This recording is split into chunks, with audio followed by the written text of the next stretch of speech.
Ah, le baptême de Clovis. On a tous cette image en tête, pas vrai?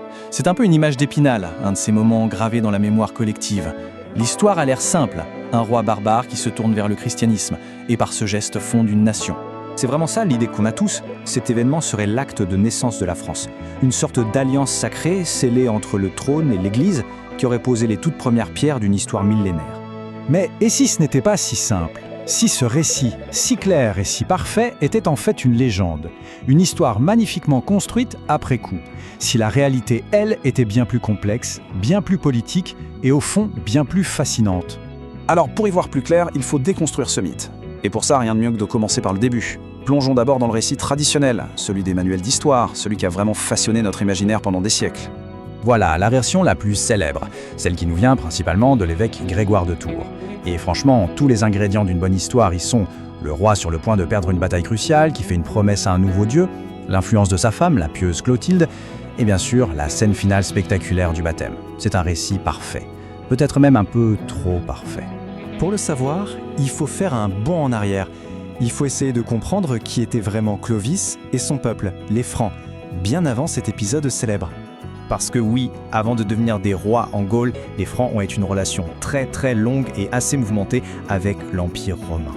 Cette frise chronologique résume bien la situation. En l'espace de 2 siècles, tout a changé. Au départ, au IIIe siècle, les Francs ne sont que des pillards à la frontière. Puis au IVe, ils deviennent des alliés militaires. Et au Ve siècle, on voit carrément émerger une élite mixte, à la fois romaine et franque. Bref, les ennemis d'hier sont devenus les gardiens indispensables de la Gaule romaine. Ce statut de fédéré est absolument crucial pour comprendre. Les Francs n'ont pas juste débarqué et conquis la Gaule. Non, ils en sont devenus les défenseurs officiels, payés et reconnus par Rome. C'était un contrat, en quelque sorte, qui a profondément transformé leur société et leur rapport au pouvoir. Et cette fusion des cultures, elle est incarnée par un homme, Childéric, le propre père de Clovis. La découverte de sa tombe à Tournai a été une vraie révélation. D'un côté, on y trouve des armes typiquement franques. De l'autre, le manteau pourpre d'un général romain et une bague avec son nom en latin. Il était donc les deux à la fois, un chef de guerre franc et un haut fonctionnaire de l'Empire. Cette dualité, c'est la clé pour comprendre son fils Clovis. Clovis hérite donc de ce double héritage dans un monde en plein chaos. L'Empire romain d'Occident est en train de s'effondrer, ce qui laisse un vide de pouvoir immense. Et tous les chefs de guerre de la région, qu'ils soient francs, wisigoths ou burgondes, vont essayer de s'en emparer. Et au milieu de ce chaos politique, il y a une énorme fracture religieuse. D'un côté, on a l'immense majorité de la population, les Gallo-Romains et leurs évêques très puissants. Eux sont des chrétiens nicéens, pour faire simple, les ancêtres des catholiques. De l'autre, les grands rivaux de Clovis, les autres rois barbares, sont eux aussi chrétiens, mais ariens, une version du christianisme considérée comme hérétique. Et Clovis, au milieu de tout ça, il est païen, c'est l'électron libre sur l'échiquier. C'est dans ce contexte ultra tendu qu'il faut maintenant réexaminer son fameux baptême. Il est temps de commencer à démêler le vrai du faux. La tradition a donc fixé une date et un lieu que beaucoup de gens connaissent. Le jour de Noël, 496, à Reims. Le symbole est très fort. La naissance d'un roi chrétien qui coïncide avec la naissance du Christ. Sauf que la réalité historique est beaucoup plus floue. Comme le résume très bien l'historien Bruno Dumézil, un des événements les plus célèbres de l'histoire de France est en fait un grand mystère.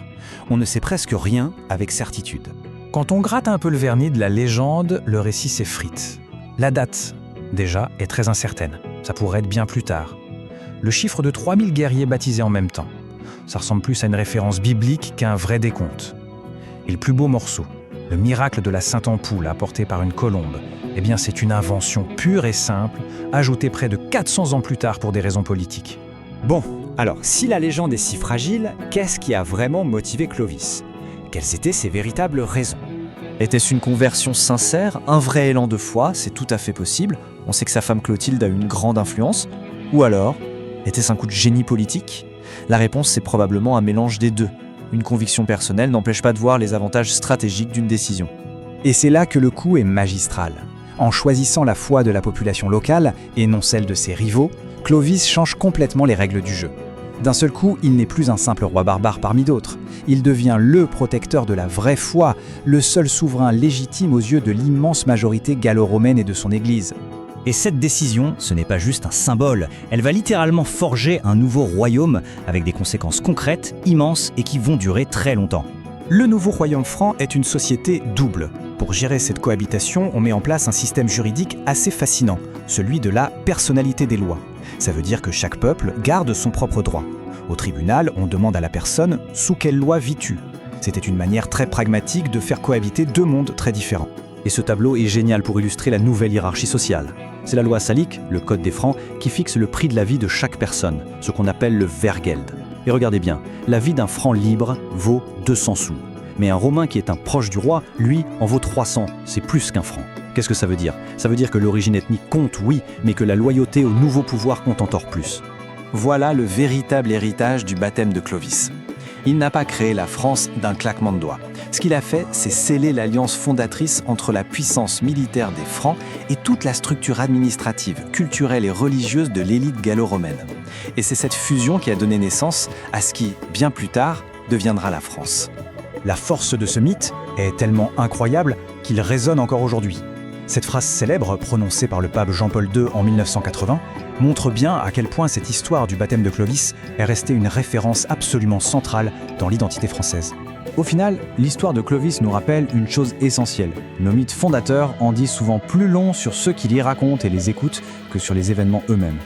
La vraie question, c'est donc pour nous, aujourd'hui, quelles histoires choisissons-nous de raconter sur nos propres origines et qu'est-ce que ça dit de qui nous voulons